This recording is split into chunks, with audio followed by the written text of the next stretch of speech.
टाकणार ह्याच्यामुळे काय हे होणार तर आता एखादा किरकोळ काय जर हिंदू 6-6 महिने बाहेर पडत नाही त्यावर तुम्ही कुठली कलम टाकताय तिथं मग आज ही जर का गांभीर्यानं घेण्याची गोष्ट आहे. आज इलेक्शन चालू आहे सगळीकडे, आचारसंहिता आहे.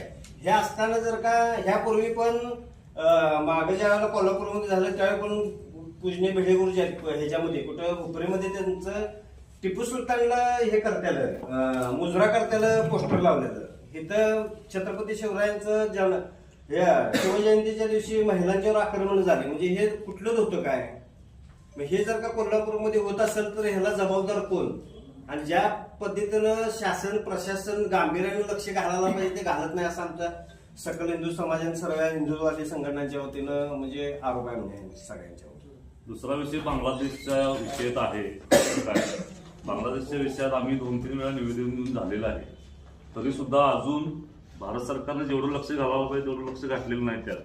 आणि आमची विनंती आहे की तुमच्याकडनं अनेकदा जाऊन देत की बाबा आपली अशी मागणी आहे की जोपर्यंत ठोस कारवाई हिंदूंच्या रक्षणासाठी बांगलादेश होत नाही याचे पडसाद आता हळूहळू भारतात, महाराष्ट्रात आणि कोल्हापुरात दिसायला चालू होते.